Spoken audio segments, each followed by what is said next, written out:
नमस्कार मित्रांनो, लग्नाची बेडी या मालिकेच्या 23 ऑगस्टच्या भागात आपल्याला पाहायला मिळणार आहे. कृष्णा त्या मुलाच्या जखमेवर मलमपट्टी करत असते. इकडे राघव मधूला विचारतो, तू यांना काय शोधायला सांगत होतीस? तर मधू त्याला म्हणते, तू अजून गेला नाहीस का राघव, इथेच आहेस?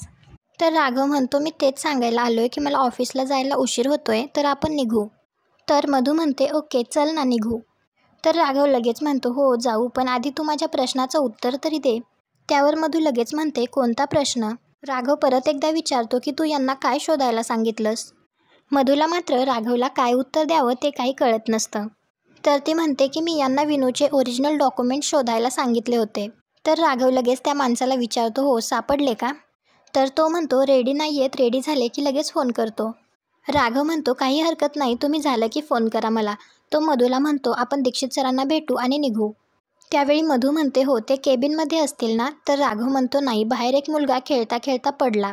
सर त्यालाच बघायला गेले, ते ग्राउंडवर आहेत. तर मधू लगेच काळजी असल्यासारखं विचारते, अरे बापरे, खूप लागलंय का? तर राघव म्हणतो, नाही, मला पण नाही माहिती, तेच बघायला जावं लागेल. मधू म्हणत असते, राघव काही सिरियस नाही ना? तर राघव म्हणतो, चल ना आपण बघून येऊ. तर मधू त्या आश्रमातील माणसाकडे बघतच म्हणते, हो तसंही माझं त्यांच्याकडे एक काम आहे. त्या माणसाला भीती वाटते की यांनी माझी कंप्लेंट केली तर? त्यानंतर राघव आणि मधू दोघेही ग्राउंडवरती येतात. तर कृष्णा त्या मुलाला पट्टी करत असते. त्यानंतर कृष्णाची पट्टी करून झालेली असते. तर तो मुलगा रडतच असतो. तर कृष्णा त्याला म्हणते, एवढ्या छोट्या छोट्या जखमेवर जर रडत असशील तू, तर मोठा होऊन काय करणार? असं रडायचं नाही. तर दीक्षित लगेच म्हणतात, अगदी बरोबर. हा आमचा जो शुभम आहे ना, तो अगदी ब्रेव बॉय, पण आज याला काय झालं आहे तेच कळत नाही, सारखा रडतोय. तर कृष्णा म्हणते, अरे शुभम, अंकल तर तुझी फुल तारीफ करून राहिले, ब्रेव बॉय म्हणून, आणि तू कशाला रडतो रे? आणि ती म्हणते, आपण ना याला एक जादू दाखवतो, म्हणजे ती जादू बघून बघा आता शुभम कसा फिदी हसतो. कृष्णा त्याला डोळे बंद करायला सांगते आणि आबरा का डाबरा करत करतच तिच्या हातातील 2 गोळ्या त्या शुभमच्या समोर दाखवते. तर शुभम डोळे उघडल्यानंतर हसत असतो. तर नंतर कृष्णा त्याला म्हणते, ही गोळी कधी खायची माहिती आहे का? एक गोळी झोपल्यानंतर आणि एक गोळी उठायच्या आधी. तर शुभम लगेच म्हणतो, ताई मी झोपल्यानंतर कशी खाणार? तर कृष्णासुद्धा मोठमोठ्याने हसते आणि म्हणते, कळला रे, याला जोक कळला. त्यानंतर कृष्णा तिथून जायला निघते. तर शुभम तिला थांबवून थँक्यू ताई म्हणतो. त्यानंतर कृष्णाला राघव आणि मधू त्याच दिशेने येताना दिसतात. तर कृष्णा पटकन जाऊन लपते. राघव त्या मुलाजवळ जाऊन विचारतो, काय रे, बरं आहे ना आता? तर तो म्हणतो, हो. तर राघव त्याला विचारतो, तुझं नाव काय? तो सांगतो, शुभम. त्यानंतर राघव त्याची विचारपूस करतो. तर कृष्णा मनात विचार करते, बरं झालं राघव आणि मधूने मला बघितलं नाही, थोडक्यात वाचले, थँक्यू बाप्पा. तर मधू त्याला म्हणते, काही लागलं तर सांग हं. आणि ती राघवला म्हणते, मी ट्रस्टींना भेटायला जाते, मी त्यांना सांगेन की यांच्याकडे पर्सनली लक्ष द्या.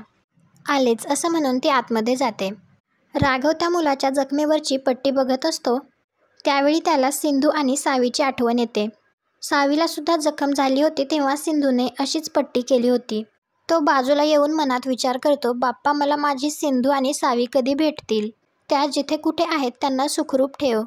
त्यानंतर कृष्णा चेअरवर बसून विचार करत असते की अनाथ आश्रमातली किती माणसं मधूला मदत करतायत ते मला माहीत नाहीये, पण इथून पुढे माहिती काढताना मला जरा सावध राहावं लागेल. आधीच त्या मधूला माझ्यावर संशय आलाय. तो संशय विश्वासात बदलण्याआधी लवकरात लवकर माहिती काढून मला इथून निघायला हवं. तर त्यावेळी तेथे दीक्षित येतात आणि ते कृष्णाला म्हणतात की तुम्ही पत्रकार आहात, ते तुम्ही मला आधी सांगितलं नाही. तर कृष्णा म्हणते, ते काय ना, आपण इथून वेगळ्या रिपोर्टिंगसाठी जात होतो. मग जाता जाता आपण त्या बच्चे कंपनीचा आवाज ऐकला. आपल्याला एकदम भीती वाटली काय झालं म्हणून आलो आणि बघितलं. खरं सांगू का सर, या मुलांसाठी काम करण्याची माझी पहिल्यापासून इच्छा होती, पण वेळच नाही मिळाला. पण आज बघा ना, देवाने बरोबर आपल्याला या मुलांसमोर आणून ठेवलं. मुलं म्हणजे ना देवाघरची फुलं असतात. आणि त्या शुभमला लागला. आपल्याला सॉलिड वाईट वाटलं म्हणून लगेच त्याला मलमपट्टी केली.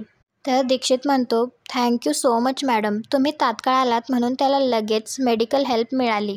तर कृष्णा म्हणते, सर थँक्यू काय, उलट आपण इथे आलो तर आपल्यालाच बरं वाटलं. आता जर आपण इथे आलोच आहे तर आपण काय विचार करतो या मुलांबद्दलची, या आश्रमाबद्दलची? थोडी माहिती तुम्ही आपल्याला द्याल काय? तर दीक्षित म्हणतो, हो, तुम्हाला जी माहिती पाहिजे ती निसंकोचपणे तुम्ही विचारा, मी देईन. तर कृष्णा म्हणते आपल्याला काय वाटतं, दत्तक घेण्याबद्दल सगळ्या लोकांनी पॉझिटिव्हली विचार करायला हवा. तसं नाही झालं तर इथल्या मुलांना त्यांच्या हक्काची माणसं, त्यांच्या हक्काचं छत कधी कसं मिळणार ना. तर दीक्षित म्हणतात हक्काची जाऊ द्या, पण इथल्या मुलांना त्यांच्यावर प्रेम करणारी माणसं भेटली पाहिजे. तर कृष्णा म्हणते एकदम 100% बरोबर बोललात तुम्ही. पण कसं आहे ना, पोरांना दत्तक घ्यायचं म्हणजे रिअल लाईफमध्ये सॉलिड किचकिच असते. हा फॉर्म भरा, तो फॉर्म भरा, हे टेस्ट करा, ते टेस्ट करा.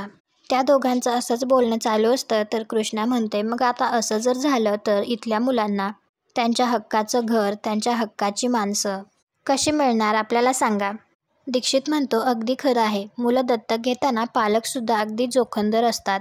मूल हेल्दी असावं हे त्यांची पहिली अट असते. तर कृष्णा म्हणते आता आपला एकदम फुल अँड फायनल लास्ट क्वेश्चन विचारू का तुम्हाला.